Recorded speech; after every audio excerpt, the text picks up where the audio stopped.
Hello students, welcome to Babanomics channel. Dear students, एक चीज आपके दिमाग में आ रहा होगा कि इंडियन इकोनॉमिक्स की तैयारी कैसे की जाए। मेरे पास भी बच्चे पढ़ते हैं, मैंने ये देखा कि माइक्रो तक तो स्टूडेंट्स बहुत इंटरेस्ट लेते हैं, but when we are talking and when we start teaching Indian economics थोड़ा सा बोरियस फील करते हैं। स्टूडेंट्स, आज के इस वीडियो में मैं आपको ट्रिक बताऊंगा कि इंडियन इकोनॉमिक्स की तैयारी कैसे करें। डियर स्टूडेंट्स, इंडियन इकोनॉमिक्स के अंदर जो हमारी इकोनॉमी है, उस इकोनॉमी के 4 बेसिक एक्टिविटीज को आप उठा लो। Number 1 agriculture, number 2 industry, number 3 foreign trade and number 4 occupational structure.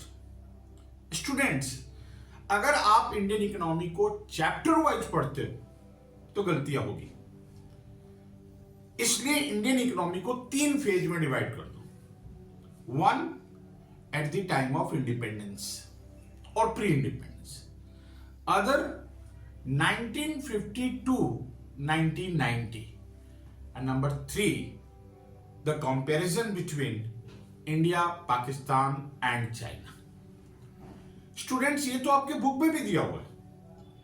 आपको क्या करना है, अगर आप चैप्टर वाइज देखोगे तो प्रॉब्लम होगी। बेस्ट वे, आप 1 activities agriculture, pick the agriculture. तो first question becomes state of agriculture on the eve of independence.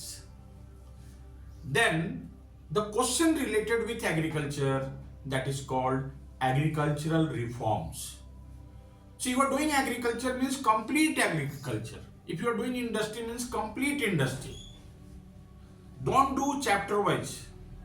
So agriculture means state of agriculture on the eve of independence. Agricultural reforms, land reforms and green revolutions. Land reform is also known as institutional reforms. Green revolution is also known as technological reforms.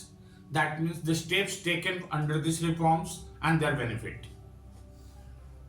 Third, that means what type of agricultural problems presently our country is facing. So that means agricultural problems of agriculture marketing, problems of agriculture finance, and what are the steps taken by government to solve this problem. Agriculture is finished. If you do like this, I'm 100% sure कि आपके agriculture से 3 question आ जाएंगे। Similarly, you pick the industry.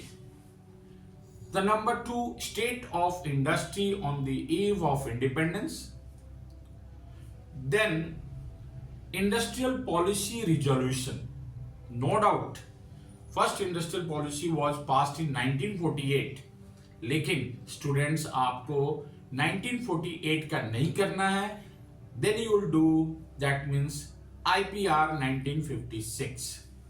And third, what type of industrial problems India has been facing after independence. These are the 3 questions. If you are doing, that means you are going to catch the industry.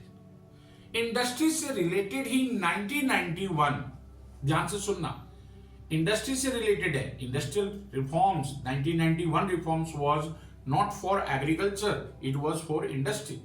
तो students, आपको क्या करना है, industries में पहला question मैंने बताया, state of industries on the eve of independence.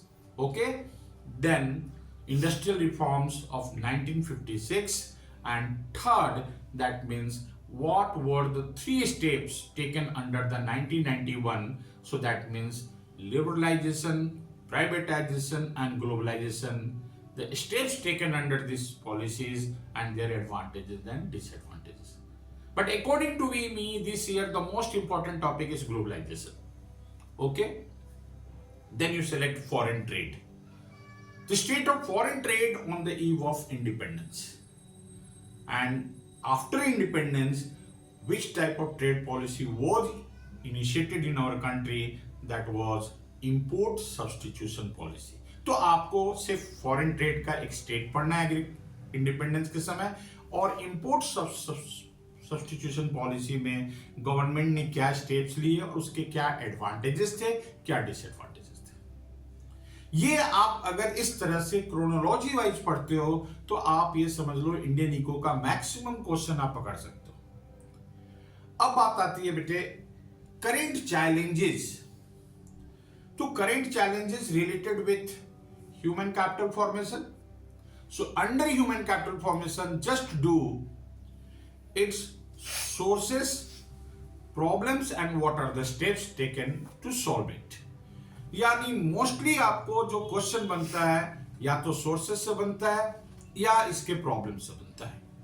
Clear? So that means आप इसे कर सकते हो sources, importance and problems, and एक क्वेश्चन छोटा मोटा relationship between human capital and human development. उसके बाद ये पूरी टॉपिक छोड़ सकते हो, कोई दिक्कत नहीं। Next is that is called employment. Employment में बेटा आप तीन छोटे छोटे फॉर्मूलेज हैं, उसको आप देख लेना।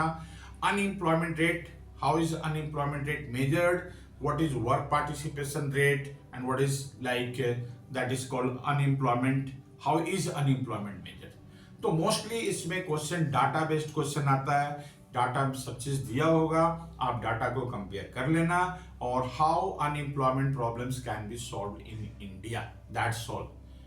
इसके बाद now you come to the point rural development.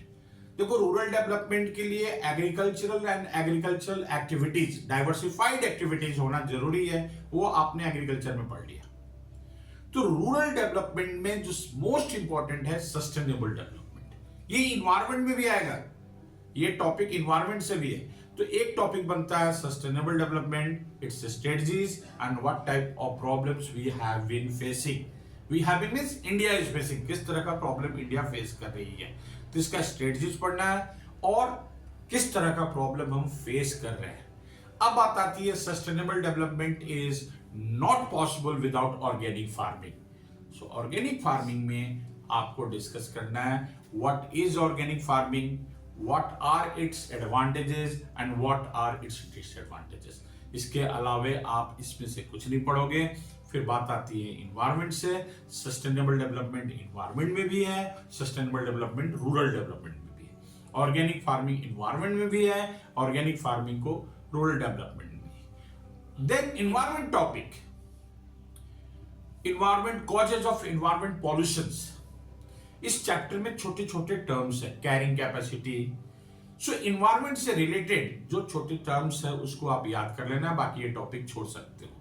According to me now the come last unit comparison between India, China and Pakistan. Students, हम तीनों कंट्रीज में चाइना जो है हम सबसे आगे है।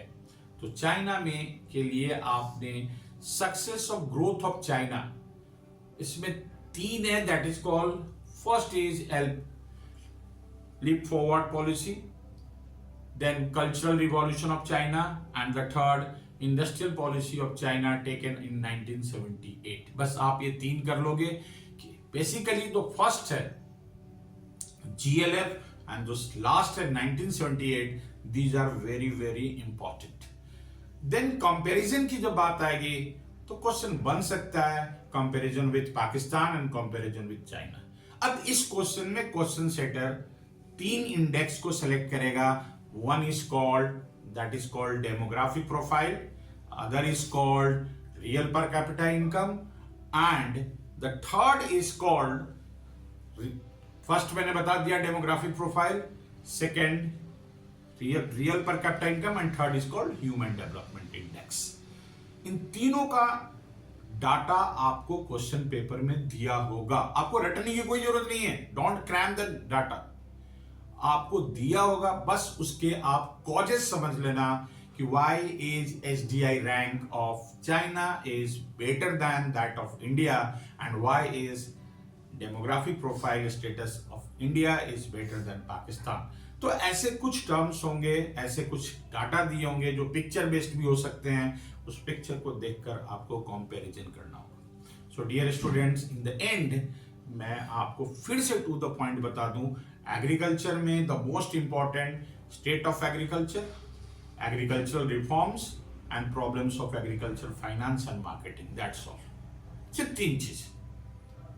इंडस्ट्रीज में state of industries on the eve of independence and IPR 1956 and the LPG, their steps and their advantages and disadvantages. Finished. उसके बाद ह्यूमन कैपिटल फॉर्मेशन मैंने बता दिया। तो ये सारे टॉपिक अगर आप कर कर जाते हो तो 100% I am sure you can get very good marks in Indian economics.